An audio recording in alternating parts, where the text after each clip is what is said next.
Welcome to Talk South Asian to Me, Season 2. My name is Michelle. And my name is Anisha. Tune in every Thursday at 5 p.m. Central and hear us react to each other's stories about mental health and growing up in different South Asian households. And remember, this podcast is not therapy. Engage with what feels entertaining and resonates with you, and leave what doesn't. Woohoo! Let's get into it. No, this is our second podcast without a guest. Right. We've had 2 guests so far, although technically we're recording out of order. Yes. A little tidbit for our listeners. Yes. Today's letter, C, long-awaited letter. Drum roll, please. Today we are talking about coping mechanisms. Ooh, coping. Yeah, I know. So to start with, I thought I would it's a fairly used term. So I thought today I would just start with asking you what you think of or what you think the definition when you think of coping mechanism. What does that mean to you? That's a really good question because I feel like I deal with this every day in my work, like coping. So if I had to define coping, I would say reacting to stressors or difficult situations, dealing with it, maybe like your subsequent actions following facing a conflict or a difficult situation. Yeah, absolutely. I didn't even bother literally looking up the definition. I was like, nope, it's okay. It's a commonly used word. I know Michelle's going to know. I'm going to ask her. And you're right. You are right. Coping mechanisms are essentially the skills or tools that we can use to cope with or deal with, reduce, alleviate certain stressors in our life. Whether those stressors are like physical symptoms, like, oh, it's racing, you take a deep breath, whether it's feeling anxiety, anger, anything, any kind of stressor in your life, physical, emotional, etc. So primarily today I did my research, and I'll talk about the different sources, but primarily what we're going to talk about first is positive psychology. Positive Psychology has a website, and they write lots of articles. This particular article talked about breaking down coping mechanisms. And I really liked this article in particular because they used lots of different research studies to back up the information they provided. So I really loved it. That's what I want to talk about. Before I get into it, I have a question for you. When you think of coping mechanisms, do you feel like coping mechanisms, or do you think that coping mechanisms are primarily like positive things? Or do you think they can be positive and or negative? I think it could be both. There's a healthy way to cope, and there could also be an unhealthy way to cope. Absolutely. Yes, exactly. But it's not something that you actively think about, right? When you talk about oh, this is my coping mechanism, this is a coping skill. Oh, I need to go cope with this. Usually at least I think about it in that positive term of, if we're coping with it, that must be we're coping with it well, but not necessarily, right? Because there's 2 kinds of coping styles. Adaptive coping, aka like healthy coping, which reduces or resolves distress.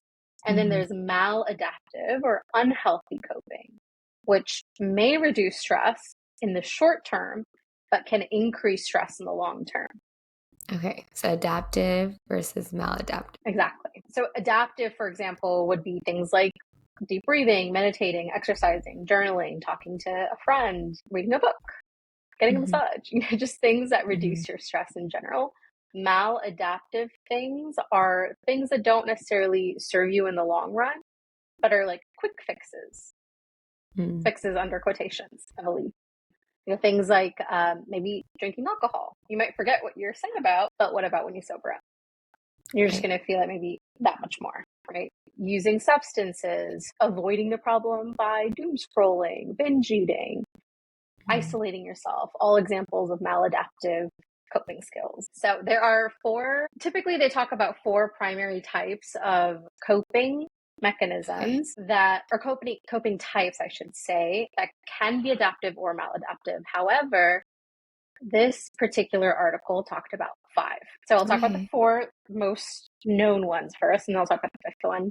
Okay. So the 4 are meaning-focused coping, problem-focused coping, emotion-focused coping, and social-focused coping. The 5th one that this particular article talked about was avoidance-focused coping, which right off the bat, you kind of think, well, isn't that kind of like negative, maybe like maladaptive? Yeah.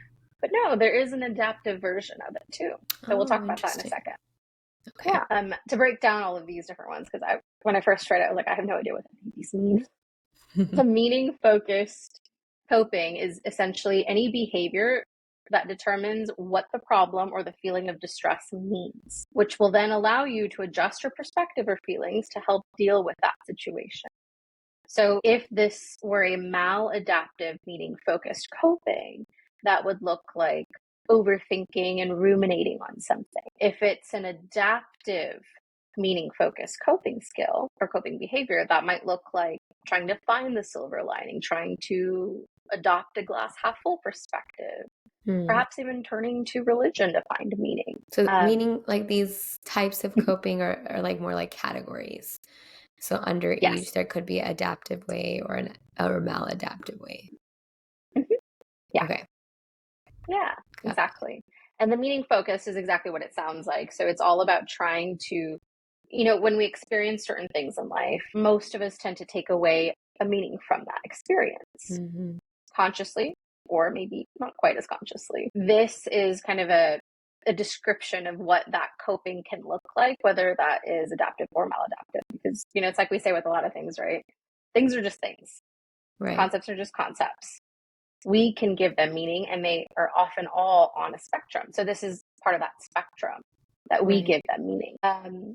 The second type is problem focused. So this essentially is focusing on confronting the issue that's distressing it. So basically like head on addressing it. Mary Bob the Builder, fix it. Let's see. So maladaptive version of this looks like over analyzing and being unable to make a decision as a result. And what was this category? Problem focus. Problem focus. Okay, so you can overanalyze the problem and becomes maladaptive. Yeah, right. Because if you're trying to figure out what the problem is and solve the problem, I imagine it would be really hard if we're sitting there over analyzing this problem, thinking about all the different ways that things can go wrong and all the different avenues that could possibly exist. And then now you can't make a decision. Now you can't move forward because you're just so overwhelmed. Right.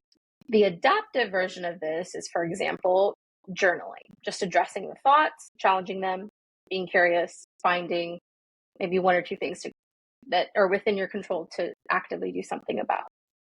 Other adaptive behaviors would look like asking for support, building your time management skills, establishing boundaries. They're all very problem focused with thinking about like, okay, how can I deal with this? How can I solve this issue? How can I make sure this doesn't, or how can I react to the situation next time, or even right now? Gotcha. The third one is emotion focused.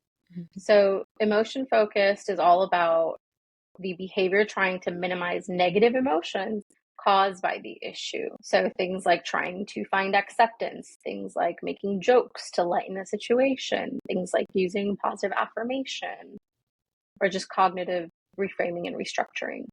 Would mindfulness also fall in this category? Absolutely. Like meditation, mindfulness. Okay. Absolutely. Anything to essentially alleviate the emotions, to make space to understand the emotion, feel the emotion, and then alleviate the emotion. Got it. Yeah.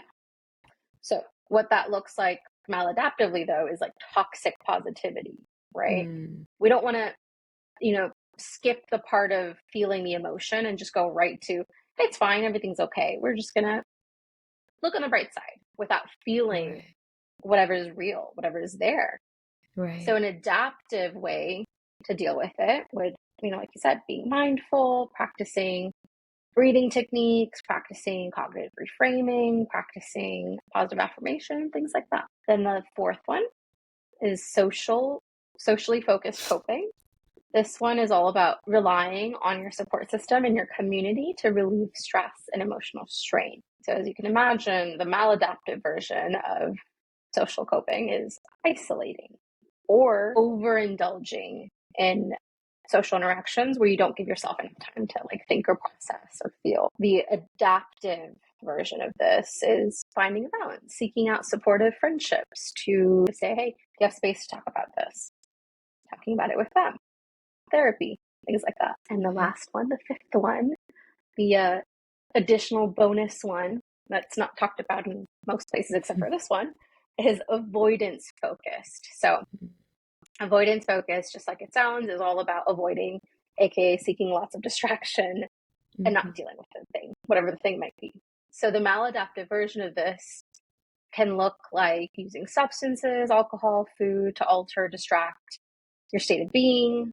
It can look like doom scrolling. It can look like a lot of things. There's a lot out there. The adaptive side of this, though, believe it or not, there is an adaptive side. And that adaptive side would look like taking a temporary distraction to go exercise, to move your body, to meditate, to read, perhaps, maybe even watch TV. But the key here is all about temporary. I like that, because if you think about it, when a stressor is, placed in front, like, in a situation for a person, I feel like when you think about like the brain and its structure, like the amygdala, right? Like, I don't know if you've ever heard of the term like flip the lid.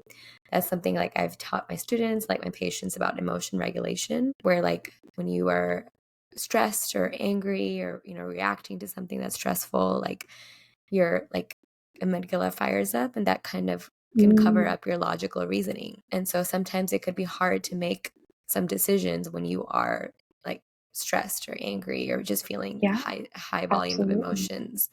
And so this avoidance coping in the adaptive version, the temporary distraction, can regulate and bring back to baseline, your emotional regulation, which can then further let you focus on maybe, or move on to the problem focused coping once you do the avoidance coping adaptively. Yeah, absolutely. Exactly. And that could be so important, because in my experience, I feel like there's two kinds of people when dealing with conflict, right? There's the kinds who just want to get their hands dirty and get in there and fix it. And then there are the kinds who just need space first. Right. And so this perfect example of that. Sometimes it is absolutely healthy and necessary to just take a step back, regulate, go do something else, distract, until your body can kind of like come back to a sense of homeostasis, so that you're thinking clearly enough, like you said, in order to act in alignment with whatever you want to actually do, instead of, feeling that tiny niggling little regret of like, why did I do it like that? Yeah. So I wanted to also talk about a couple of specific, coping skills that we haven't yet covered in these examples. Have you heard of brown girl trauma? No, I haven't. I don't know, I can't remember her name. Shoot. A brown girl trauma is as I know it at least, it was initially an Instagram account. It's also a website. And as you can imagine, it's about brown girls and their traumas. So it's a really cool, useful resource. And I ran across a article on her website, and she talks about 60 helping coping skills to add to your toolbox. I'm not going to go through all 60, but I picked out a couple that really stood out to me that I was like, oh yeah, I love that. Oh yeah, I love that. So I want to share a couple of those. Okay. She talks about, one, getting out into nature, listening to music, watching a funny movie, walking, getting a social media break, spending time with friends and family, maybe getting a nice warm bath, reducing your caffeine intake. That one's an important one. Getting plenty of sleep, definitely important. Hobbies, like indulging in hobbies from time to time, and taking a nap. Some of these, as we're talking about, are like kind of the breaks, the healthy adaptive distractions, like music, like taking a nap. That one's my favorite. That's an important one. Yeah. But ultimately, though, we're talking about all these coping skills, and the point of learning these coping skills is not to not feel stress, is not to avoid being stressed or never getting to feel that ache again of stress, because stress is everywhere. It is unavoidable. It's a part of life. Rather, these adaptive coping skills are meant to allow us to reduce and deal with the stress that we feel. So that we don't feel tools. Yeah. They're tools. Exactly. It's the difference of perhaps being in the middle of the ocean and having a wave crash into you versus, to swim with the tide, not against it. Right. It's like, building your toolbox. All these coping skills can be in your toolbox that you can utilize whenever needed. Yeah. And that's a very popular metaphor we use, right? Mm-hmm. It's a coping toolbox. The tools you Mm-hmm. need in your life. You really need in your life. They're helpful. Yeah. Yeah. So the article also talks about how to improve your coping skills because let's be Okay. real, a lot of us aren't going to know things unless we learn things, unless they're Right. modeled to us. And sometimes Mm-hmm. we don't know all of these things, right? So Right. if you don't know it, are you a lost cause? No. You can learn this skill, this life skill, just like you can learn anything, just like you can build muscles. No one's born Mm-hmm. with muscles. Well, you're technically born with muscles, yes. But you have to be able to build your muscles. That was poor. We're just going to ignore that last comment. But it makes sense, like, like building up, like some of these coping skills are like a muscle. You have to practice them or not learn them, or improve your practice, improve the coping skill to better utilize it. Absolutely. It's a great analogy. I should use that analogy all the time. I think I should have thought of that analogy a little better, though. I'm gonna put it together better. It's fine. But the analogy stands. So the article talks about how to improve your coping skills. The positive psychology article from earlier, not the burn girl one. And the suggestions were: first, identify and figure out what is your stressor. Second, Okay. take a note of how you currently cope with this stressor. Is it adaptive? Is it maladaptive? Third, try something new. If it's not something that's working for you, or you just want to shake it up and try something different, pick something else. Yeah. See how that feels. And four, make it a habit. So try something consistently every single day, every single time it happens for a little while and see how that feels. And lastly, another way to improve your coping skills, if you're finding it difficult to build adaptive ones and reduce or, get rid of the maladaptive ones, is, talk to a therapist, seek some help. If you're Right. struggling with it, there's probably a reason you're struggling with it. And it might be helpful to have an outside perspective and a professional outside perspective to kind of dig your way through figuring out the root of the issue and figuring out together to heal whatever needs to heal. Right. Yeah. So I also made a little bit of a list here. Okay. I came up with a list of things, and this is not something I personally came up with. This is just things that we learn being therapists. These are things that everybody, I'm sure you can find articles on. But I came up with a list of different kind of coping tools that are often used and recommended for specific things: anxiety, depression, grief, and anger. So I want to share that real quick. Here we go. So for anxiety, some of the coping tools that are often used are box breathing or four-square breathing. I'm not going to go into all of them right now because I would literally be here forever explaining, but that's what the term is called. Feel free to Google it. Another coping tool that we use in therapy a lot is PMR, or progressive muscle relaxation. And it really helps when your body's like super tight and you just feel like you can't unclench just by being like, oh, I'm tight, unclench. That can kind of get things rolling. Another really popular one that I'm sure a lot of people have heard is grounding, using like the five senses. 5 things you see, 4 things you hear. Another really, really, really, really simple and important tool for anxiety is just curiously challenging your thoughts. Oasis meditation. Have you heard of that one? No. I love that one. So I've heard of this when I was, it's a really fun one. Essentially, it is, as it sounds, a little meditation, a little visualization based on your personal oasis, your personal dreamy place. So oftentimes what I hear when I do this with clients is people choose a beach that they are familiar with, or like a fictional one. And that's really fun because we usually combine the oasis meditation with the 5 senses to like really visualize and feel like you're in that space. Yeah. And for that time being, you're focusing on your breath, you're focusing on all these visuals. It just creates a really nice like sense of calm and a sense of returning to your baseline. It's a fun one. That is fun. I have a recorded meditation on it if you want to do it sometime. I'll send it to you. Let's see. Other things, the last thing I'll say for anxiety that can be helpful for a lot of people, making lists. Just write things down. It's all jumbled up in here, causing a lot of overwhelm, a lot of anxiety. Write it down. Put it pen to paper. Yeah. One, helps you organize. 2, it helps you slow down because your brain works faster than your hand to write. Yeah. It's really helpful. Anything I've done that that you can before. add? Yeah. Yeah. Like like that category, the anxiety, or in Yeah. general. Anything that you might have done when you felt anxious that you can add? I think I can relate with like the curiously like challenging your thoughts, because Mm-hmm. with the anxiety that I dealt with, there was a lot of like over analyzing and overthinking, ruminating. So like challenging, or like the why method, like why would Mm-hmm. this happen? Why like keep asking the question like an annoying like 3-year-old or 4-year-old, like keep Oh, yeah. asking why. I love that. Um, and then another one is like, I don't know if you mentioned this, maybe it's related to the Oasis meditation a little bit, but it's like visualizing the thought you have, and like I think I mentioned Mm-hmm. it previously, like putting it on like a leaf and letting it Mm-hmm. flow away like on a one-way Yeah. stream so you never see it again. Yeah. It's gone. It's just gone. It's gone. Yeah. So I think those Yeah. things like That's a have popular one. really helped me. And then of course Yeah. I think writing it down or journaling, like putting those thoughts Mm-hmm. onto paper, can, one, right, you said organize, but also like view your thoughts in the third person perspective. Mm-hmm. And then it could Yeah. like help you, understand like what is realistic and what isn't when you're overthinking. Yeah. Absolutely. Gives you that bit of a distance from Right. all the feelings of all of it. Right. Yeah.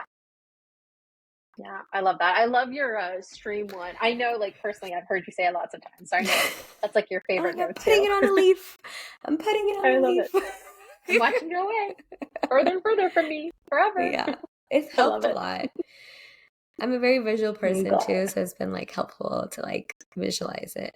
I know there's like the wave one that I've heard, but that didn't work for me because I'm like, the wave just comes back. So Yeah, yeah, the stream needs to be one way. So it's a river. gotta be one more. Exactly. I love it. But I mean, that's also a really great example because, like, you've heard of the wave one. So, Mm-hmm. there's all of these like tools, all of these strategies. Not everything is going to work for everybody, and that's okay. Mm-hmm. It doesn't have to. These are all just ultimately tools. Some Right. tools that you like that work for you, grab them, put them in your toolbox. The ones that don't, just leave them. It's not where you. It's okay. Right. Exactly. Yeah. Okay. So let me talk about the coping tools for depression. Okay. The biggest thing that I personally have noticed is needed self-compassion. When we're feeling depressed, Mm-hmm. it's really hard to find any kind of positivity about self, whether that be because there's also like self-esteem stuff coming in or just comorbidities with other things. Self-compassion is a big one, just trying to practice actively telling that mean voice up here to just kind of like, okay, take a beat, just chill, hang on. Let's Mm-hmm. find another voice here that's more neutral. Let's find another voice here that's a bit more compassionate. Yeah, that's a big one. Yeah. Other really helpful tools for depression: getting outside, getting some movement or exercise in, practicing gratitude, going to Mm-hmm. therapy, support groups, or support from, supportive friends, Mm-hmm. and building a routine. Building a routine tends to offer stability, offer comfort, offer purpose, because sometimes it's really hard to feel purposeful and driven when you're Yeah. feeling really depressed. Anything to add there? Or any thoughts about that? No, I think those are really good tools to have to consider. I think the routine one's really big. I want also acknowledge like self-compassion is something that can be really hard for someone who's feeling that way. Absolutely. So sometimes even like looking at other people that are compassionate towards you and using that as a motivation to be self-compassionate might be helpful. Yeah. Yeah. Exactly. And I love it's like one of the questions to challenge thoughts that we often talk about, which is, if your friend was in your shoe or if someone you loved was in your shoe, what would you tell them? Tell that to Oh, yourself. yes. Right. Right. That's a good one. That's a big one. And that usually helps tap into self-compassion, but doesn't mean that you maybe necessarily feel it. If you're really, really further off in that spectrum from self-compassion, you might not be able to just be like, oh, okay, now I can be compassionate with myself. You might still feel like, well, I can be compassionate to my friend, I just can't for me. Right. But that's a starting point. And if you feel that way and it's something you want to change that you know you don't like, therapy. Dig into the root of what's going on in a safe space. Find your way to self-compassion. There you go. Yeah. Okay, now let's talk about for grief. Okay. So for grief, I want to just echo the same thing self-compassion, because our grief is one of those things where there's just lots of ups and downs and turns, and it's just very messy. There's no one way it should look. There's no one way it will look. Mm-hmm. So having self-compassion for the moments when you feel hit with grief is really important, because you might think, oh, like I should be over it, or I thought I was over it. I thought I was doing good. But here it is again, self-compassion. Grief is one of those things that we will always carry. It might dull over time, but certain things will trigger it. Other really cool tools that I've often implemented: writing an unfiltered letter towards that person or that experience. And it's not for you to send or share with anybody, but just a place where you can really process. And again, it works in the same way as journaling, right? It's a place for you to, unfiltered, say what you need to say, feel what you need to feel during that process, but do it in a way where you're slowing your brain down so you can fully process, because you're writing much slower than you're thinking. Right. So I love that one. And then, of course, just thinking about the memories, not just the good memories, but all the memories that you remember that's associated prior to that grief. Right. And then leaning on your support, talking about the grief instead of shying away from it, feeling like this is negative. Nobody wants to hear the negative. Share it. For anger, I've got get some distance, like what we're talking about. Right. When you're angry, you're more likely to say things or do things that you're going to probably immediately or soon after regret. So just take a beat. Go walk, get some distance, take a moment to ponder instead of reacting. Another really helpful tool that I love demonstrating for people, dragon breathing. Are you familiar with that? There's lots of different terms for it. Yeah, I have heard of it. Yeah, there's lots of different terms for it, but it's essentially like you're sighing, but imagine you're sighing really, really long, as if you were a dragon breathing fire. You feel the heat at the back of your throat, like really powerful. You can literally feel the heat leaving your body. It is amazing. I love it. I do it all the time. I basically just say I'm angry all the time. Because anger and the dragon breathing are essentially, the point is it's all heat-based, essentially. So the opposite of that.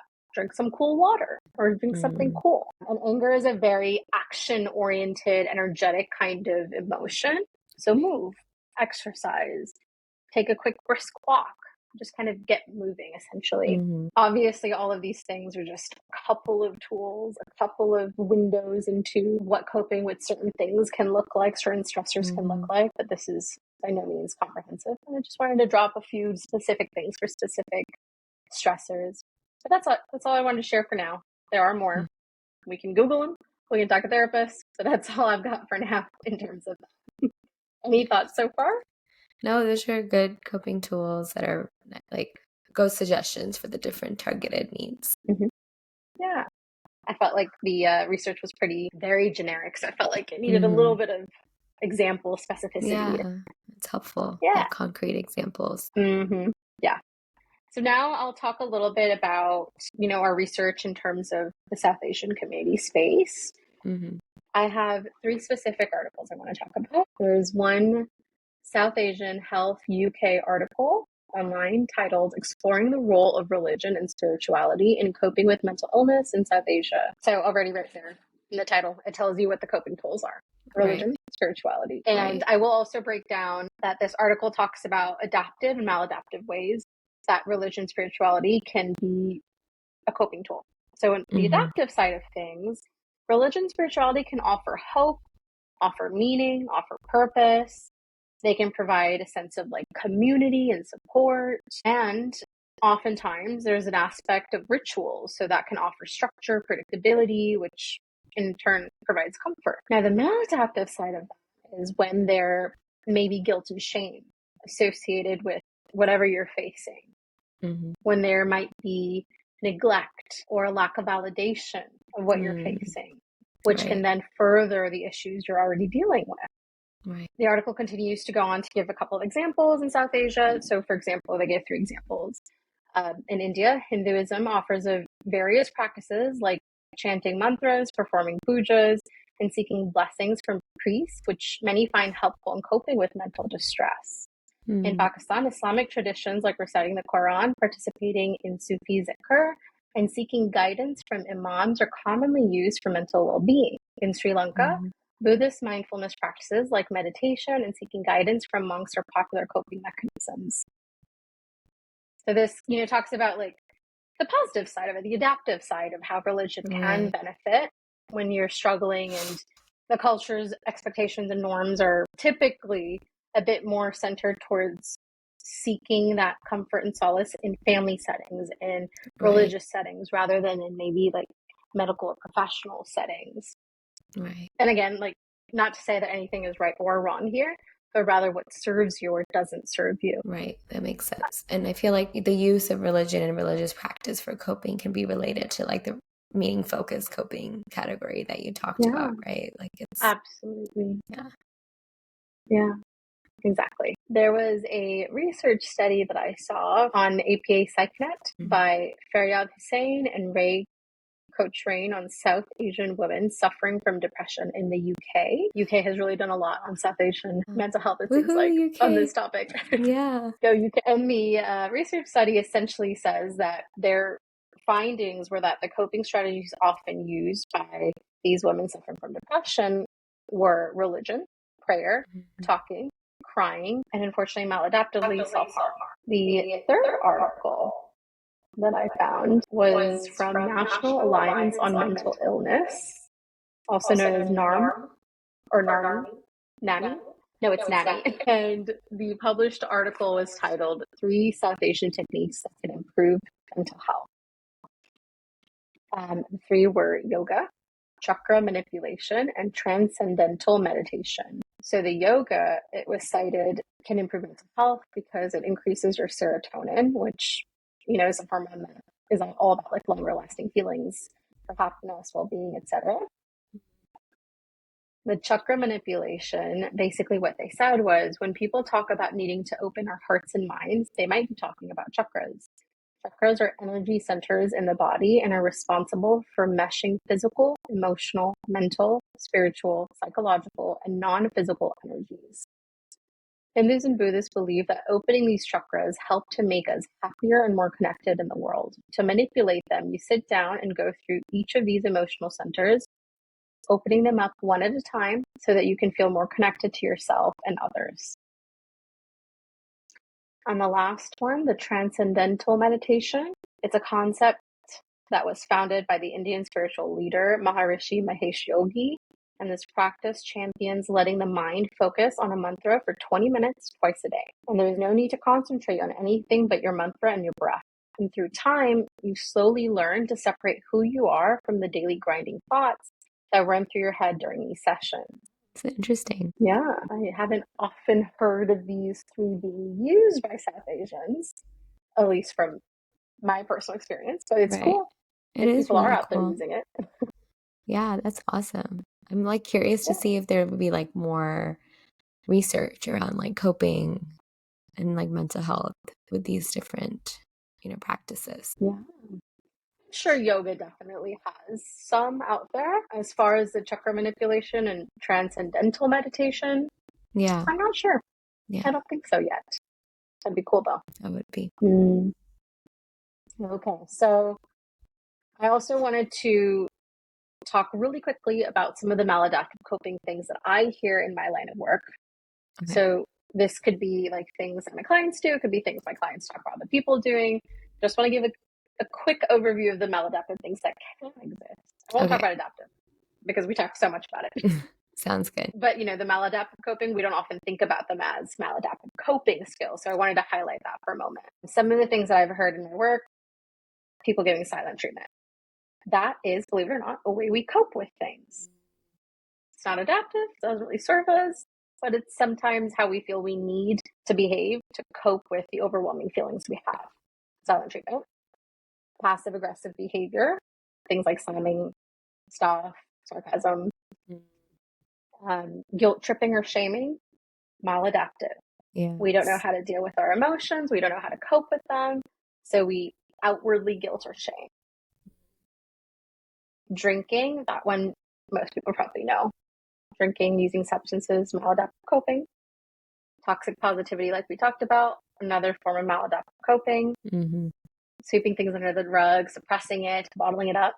Right. Maladaptive. Venting or emotionally dumping on people. Particularly a facet of this I want to talk about is adults, like parents, making their kids into therapists for them, emotionally dumping on them. Yes. Not always adaptive, often not, especially given if these are young children, and usually it starts when they're young. Throw back to our episode from season 1, venting. Shameless plug. I love it. And the last one is yelling.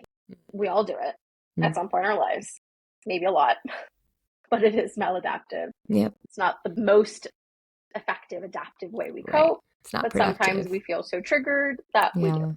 Right. So that's it for my research today. That was a lot.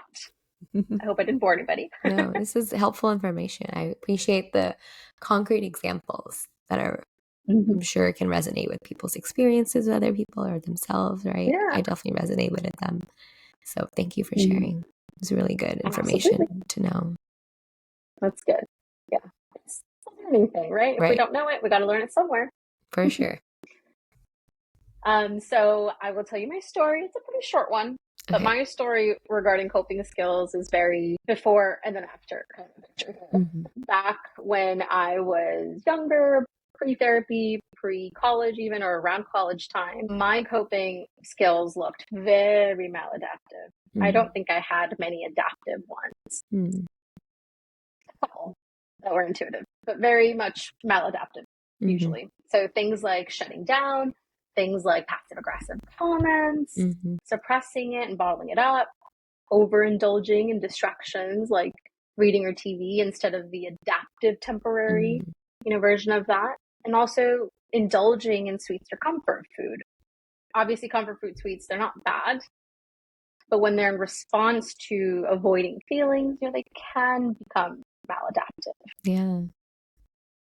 So as you can imagine, trying to resolve conflicts when you react maladaptively like this, not the greatest. And you put two people who don't know how to cope properly, effectively, adaptively, a little bit of a hot mess. So I want to share a quick story about that. So in college, my husband, then boyfriend, had just no filter. He was very blunt. He's learned how to have a little bit of filter now. But he'd say some things, and I was very sensitive back then too. I had a lot of stuff going on pre-therapy, and so I would shut down immediately, get my feelings hurt, and then I would basically silent treatment shut down. And it's not, sometimes it was kind of like, oh, you said this? Okay, silent treatment to you. And sometimes it was more just, I was just so overwhelmed, I had to shut down. But that would be very triggering for him. And so he would try to cope with that trigger, be in my space, try to seek repair immediately. And that would overwhelm me if I was already feeling overwhelmed enough to shut down. And so one time, I don't remember what we were arguing about, but we got into it about something, and I was like, he's not leaving me alone. And so I literally got up and I ran out of the apartment and I went into my car and I just moved to a different parking spot, try to get some breathing space.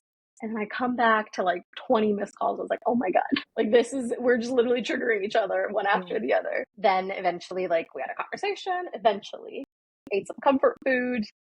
But I still, even after the conversation, even after the apology, I didn't know really what to do with the lingering emotions. And so I was kind of passive aggressive for a couple of days there. A little too sarcastic, a little too slamming of doors. So all very, just as you can tell from the example, a hot mess, really just maladaptive, not very sustainable, healthy repairing here. A lot of very short-term, quick fixes, band-aid solutions. Obviously, we went through a lot of work. This was way back when. We went through a lot of work. We did couples therapy. We did individual therapy. We've grown and learned and just kind of grew as people. So now we know how to recognize and see each other's triggers and kind of take a step back and be there. So now my coping skills that I heavily rely on is taking a space to walk away so that I can regulate. I'm very much someone who needs to think things through, breathe my way through things. And so I'll either do it right then and there. And now he knows, okay, I need space to think. I need space to breathe. Or I'll say, let's talk about this in a couple of minutes. And I'll go do my thing and then come back. So I rely a lot on being able to do that now. I rely on being able to use my breathing techniques, the dragon breathing, the box breathing, so many more different kinds of breathings. I will even, this is a new thing I've noticed recently, I'll go clean if I need a temporary distraction because I can't read and I can't watch TV or I'll get sucked into it.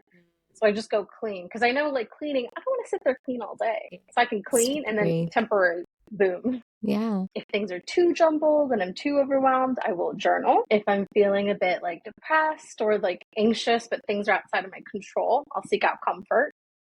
Try to go get hugs and just cuddle up next to somebody or a friend's pet. Yeah. Other helpful things, I love taking a warm shower when I'm feeling like stressed out.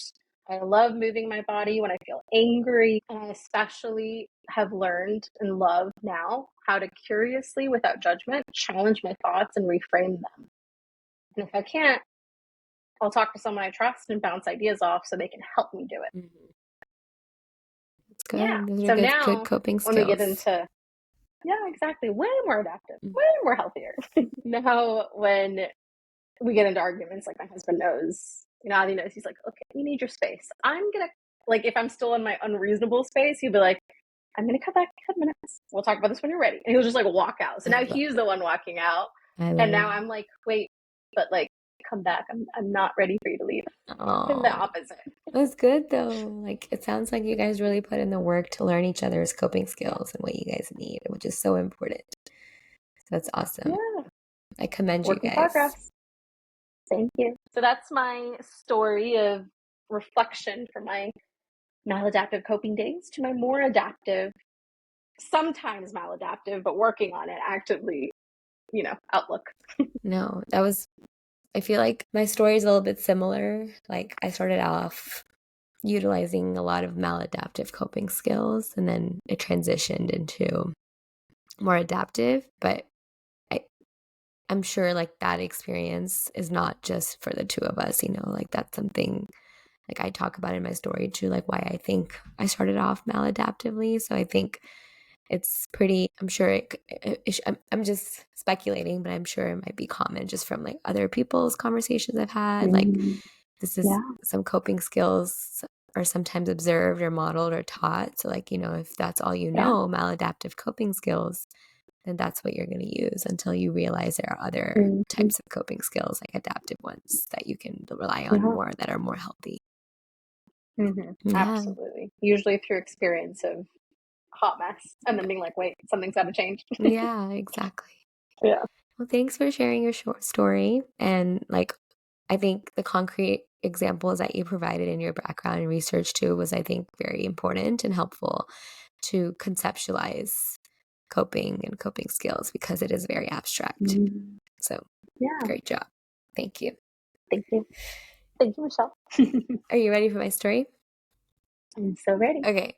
So when I was reflecting on my coping mechanisms, like mind you, I did this a little bit based on what I thought about coping skills. I knew there was like some form of categories, but I really learned through you today, like the exact categories and how they can be broken down into adaptive and maladaptive. I feel like I cope and I have coped differently in various aspects of my life. So I feel like my coping skills look different when I'm like at work or like, career related or academic related. But then when it comes to like my family and relationships, my coping can look different and has looked different in the past. And of course, like now I'm working on to make sure everything is adaptive. I feel that in my career and my work and my academics growing up, like if something does not go as planned or if something didn't go as planned, I'm more easily able to use those adaptive coping mechanisms like seeking out social support, like a colleague, a trusted colleague, talking through a situation, problem solving, doing this emotional regulation. So giving my time and space to feel the emotions I'm feeling maybe in the moment, like letting myself cry or at an appropriate time. But then again, reeling back, like, or giving myself that temporary distraction. I need to take a walk at work if I dealt with something hard, but then coming back and figuring out what else I can do, like that's problem focus or what I can do to problem solve to face that stressor. I feel that in my relationships, in my personal life, I tend to cope differently. And I think this has to do a lot, like I mentioned, how coping mechanisms were modeled for me growing up. So like I'll kind of revert back to my childhood. So like during my childhood, I remember observing my parents rely on coping mechanisms that weren't the most healthy. Like during times of conflict, whether it was in the household or with other family members, my parents would always avoid confrontation. And their reasoning was to keep peace and avoid any conflict. Yeah. And silence treatment, like you mentioned, was a big one. I think that one I feel like is a big trigger for me too. So like that's something that I communicate with my partner too, that like, if you need some space, like let me know instead of like giving me the silent treatment. Growing up, if my parents were upset with me or at each other, silent treatment would happen for a little bit. People pleasing was also modeled for me, right? Like toxic, like to the point where it's not healthy at all. And it was even positively reinforced by my parents, by like extended family members. I didn't really observe any boundaries being set. And we've talked about this before too. Like I didn't even learn about setting healthy boundaries until way later in life, which is so interesting. And I think that's why I still struggle with this sometimes, because I was taught that setting boundaries is rude and selfish, which is not. In my household, like after a conflict would occur, there would be some tension in the household, arguments would happen, conversations would get heated, emotionally charged, yelling. Then there'll be some silent treatment, and then after a while, everyone would act like nothing happened. So there wasn't really any conflict resolution model for me either. So lots of avoidance, maladaptive avoidance coping, right? A lot of maladaptive, like emotion focused coping. And I want to point out that it's not my parents' fault. I think this is an intergenerational thing that we've talked about in the past. From the stories that my parents have shared about my grandparents, like from what I've learned, like they didn't share any healthy coping mechanisms either. So I think this is like an intergenerational thing for sure. So absolutely. I feel like with those experiences growing up, I adopted some of those unhealthy coping mechanisms pretty early on. So when I was coping with conflict or tension in my relationships, I was using those maladaptive coping skills. So like, for example, when I felt tension in my friendships, instead of sharing how I felt with that friend, like I would isolate myself, ultimately self-sabotaging that relationship. Conflict avoidance resulted with my unhealthy people pleasing. I would please the people around me to avoid conflict and keep peace, even if it meant to like it hurt my other relationships or my mental health. And then I would like something that while I was like thinking about my coping mechanisms, I thought like people pleasing was also like a coping mechanism for me. Like I would not only use that as a tool to avoid conflict, but to prevent conflict. So it was like I was using people pleasing as a tool for avoidance coping, which is really interesting. Avoidance focused coping. Yeah. How did I not think about it? Yeah. Isn't that crazy? Like, ooh, it's a lot. Comes up in everything. And then, when getting into heated conversations with my mom, I would respond to my mom by becoming emotionally charged, right? We would raise our voice to each other, right? And like you mentioned, that wouldn't really solve any conflict. That would just result in us saying things that we didn't mean. And so those were some types of maladaptive coping that I kind of picked up on and kind of carried with me until I was able to recognize through therapy and through like conversations that, these types of coping skills aren't healthy, and it was resulting in more conflict instead of less conflict. Some general coping skills that I would say that I utilized, and I still sometimes do, I feel like they're more maybe neutral too, or it could be like emotion focus, maybe like neutral, or I would say adaptive, would say like I do a lot of like, I don't know if you can relate with this, like angry crying or like crying in frustration. Like I just get so overwhelmed that just like tears start coming out. So maybe maybe that's more of like an emotion focus. Like I'm just letting my feelings come out, acknowledging them. But it's just like, that angry cry happens. But I do want to point out that with those maladaptive skills, I did pick up or kind of had some adaptive coping mechanisms that I did also adopt early on. And I wanted to mention that too. Like exercising was a big one for me. I think that really helped with my emotional regulation. My religion and religious practices that I took part in, like community service, that really was helpful with my coping, meaning focused coping, right?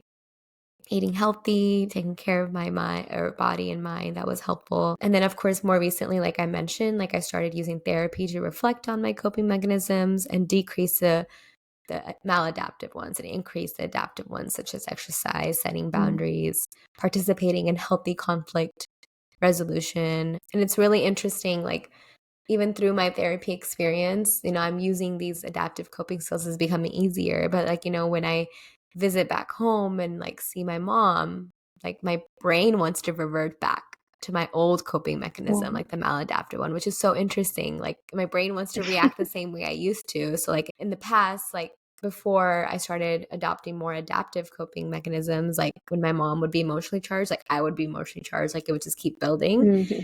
And so when I would visit home, like she would start having an emotionally charged conversation with me and I would start getting heated. Like I would feel it, but then I would catch myself in the moment and recognize that that's not me anymore. Like maybe I need to take a minute to take a deep breath, step away, or pause the conversation, let her say what she needs to say because she's heated. And then like once she's calm, right, when she's regulated, have that conversation with her to resolve that conflict. And, I actually shared this with my mom, like this experience for me, like, oh, I'm catching myself. I'm not reacting the same way I used to. And she was like, oh yeah, like we're not fighting as much anymore. And I was like, yeah, because my reactions are changing towards you. And I'm able to catch myself in the moment and say like, okay, I'm emotionally charged right now. I need to take a minute. I need a temporary distraction. Yeah. So that's amazing. I'm so freaking proud of you. Thanks. But yeah, that's my story on coping mechanisms. It's pretty heavy. It's intergenerational. But that's what this work is about, right? Breaking those intergenerational cycles. And it's like we said too at the start of this, right? I mean, coping skills are like any life skills. Right. Nobody's just born knowing how to do them. Right. We see what we're modeled, and what we're modeled might be what they've been modeled. Right. And if we don't really have any adaptive, healthier versions, we just do the best we can. Right. Yeah. So anytime we, in any podcast episode that we ever talk about unhealthy versus healthy, maladaptive versus adaptive, this is not a good versus bad. This is not a you should do this, you shouldn't do this. It's always just a very curious, reflective introspection, period. Right. There's no blaming here. There's no judgment here. Absolutely not. Exactly. Alrighty. Well, this was a very, very long, research-driven, rich, detailed episode. Let's wrap it up for the day. Informative and productive episode. I loved it. All right, shall I wrap it up for us? Yes, please. Okay. Well, thank you so much for listening. If anything resonated with you, or if you wanted to share your experience about your coping mechanisms or your experience with your family, we would love to hear from you. You can reach us at our email address, which is talksouthasiantome, or our socials. Our handle is @talksouthasiantome. All right. Take care. Bye. Bye.